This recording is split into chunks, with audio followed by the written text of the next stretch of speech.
வணக்கம் மக்களே, வரப்போற சனி பயிற்சி மிதுன ராசிக்கு எப்படி இருக்கு அப்படின்றத பத்தி தான் இந்த வீடியோல பார்க்க போறோம். நீதிக்கான கடவுளா சனி பகவான் ஜோதிடத்துல பார்க்கப்படுறாரு.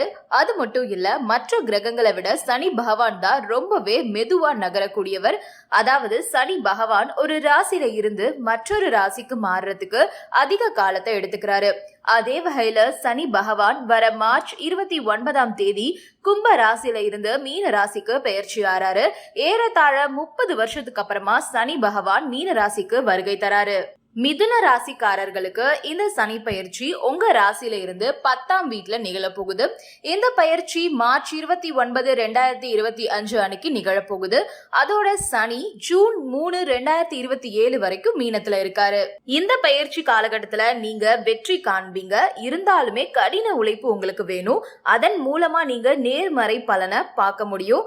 உங்க இலக்குகளை நோக்கி பயணிச்சு வெற்றி பெறலாம். உங்க ராசிக்கு 10ஆம் வீட்டுல சஞ்சரிக்கக்கூடிய சனியோட தாக்கம் காரணமா உங்களுக்கு பொறுப்புணர்ச்சி அதிகரிக்கும்.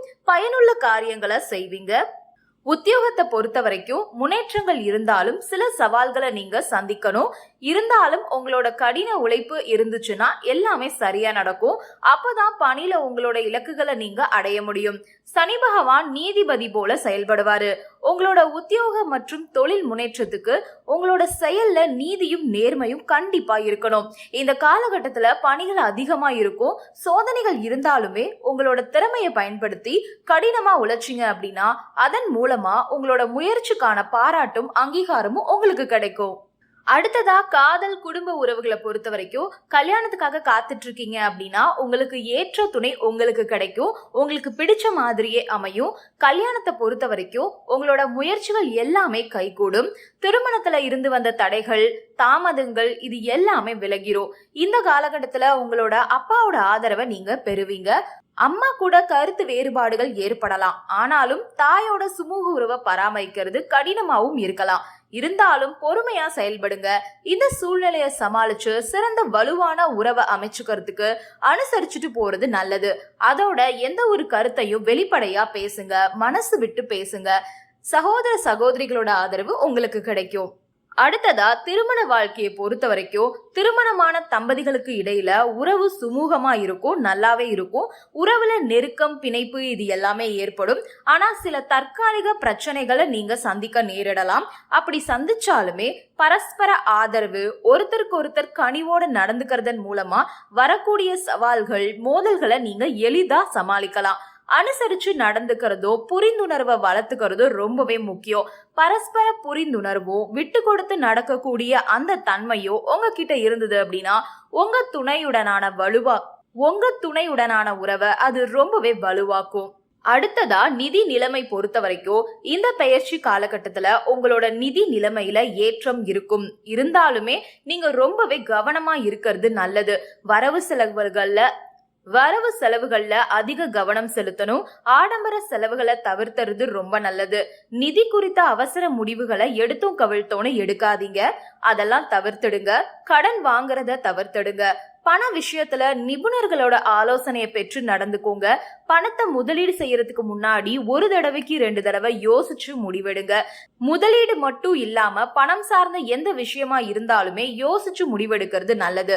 கவனமா செயல்படுவதன் மூலமா நிதி நிலைமை முன்னேற்றம் காணலாம்.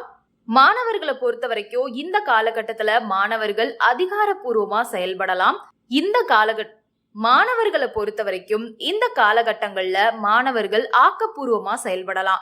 மாணவர்களோட அறிவுத்திறன் ரொம்பவே அதிகமாகும். படைப்பாற்றல் வெளிப்படும். நீங்க கடின உழைப்பை மேற்கொள்வீங்க. அதுக்கான பலனையும் நீங்க பெறுவீங்க. உங்களோட கடின உழைப்புக்கான அங்கீகாரம் உங்களுக்கு கிடைக்கும். வெற்றியோட உச்சத்தை தொடுவீங்க. கூடுதல் முயற்சியும் நீங்க அதுக்காக எடுக்கணும். உங்க இலக்குகள்ல கவனமா இருங்க. பின்னடைவுகள் உங்களை தடுக்க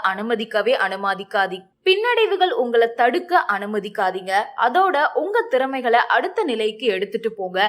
அதுக்காக நீங்க உங்க திறமைகளை முதல்ல நம்புங்க. இது அற்புதமான வாய்ப்பு. நிறைந்த பிரகாசமான எதிர்காலத்துக்கான பாதையாவும் இது அமைய போகுது. சிறப்பு படிப்புகளுக்காக வெளிநாட்டுக்கு போற வாய்ப்பும் உங்களுக்கு கிடைக்க போகுது. அடுத்ததா ஆரோக்கியம்.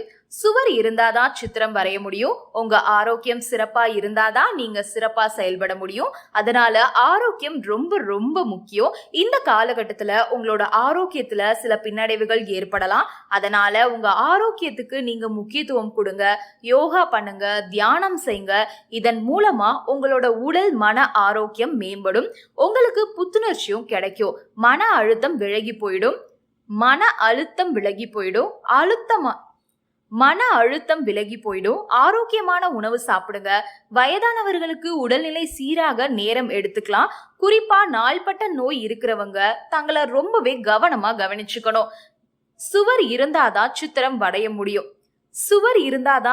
வரைய முடியும். அதனால உங்க ஆரோக்கியம் சீரா இருந்தாதான் வாழ்க்கையை அனுபவிச்சு வாழ முடியும் அப்படின்றத கவனத்துல வச்சுக்கோங்க. இந்த சனி பெயர்ச்சிக்கான பரிகாரங்கள்னு எடுத்துக்கிட்டோம்னா, சனிக்கிழமையில உடல் ஊனமுற்றவங்களுக்கு உணவு தானம் செய்யலாம். ஒவ்வொரு சனிக்கிழமையும் விநாயகர், அம்மன், சனி பகவான பிரார்த்தனை செஞ்சு தினமும் ஹனுமன் சாலிசாவை படிக்கலாம், இல்லனா கேட்கலாம். சனிக்கிழமைகள்ல ஏழைகள், வீடு இல்லாதவங்களுக்கு போர்வைகள், துணிகளை தானமா பண்ணுங்க. சனிக்கிழமையில மது, அசைவ உணவை தவிர்த்திடுங்க. நாய்கள், காக்கைகள், பறவைகளுக்கு சனிக்கிழமையில உணவு, தண்ணி எல்லாம் கொடுங்க. முதியோர் இல்லங்களுக்கு போய் தொண்டு செய்யுங்க. இதெல்லாம் செய்யறதன் மூலமா சனி பெயர்ச்சியோட தாக்கத்திலிருந்து சனி பகவானோட சனி பெயர்ச்சியோட தாக்கத்திலிருந்து உங்களை விடுவிச்சுக்க முடியும். இந்த சனி பெயர்ச்சி உங்களுக்கு நன்மை அளிக்க கூடியதா இருக்கணும் அப்படின்றதுக்கு வாழ்த்துக்கள். நன்றி, வணக்கம்.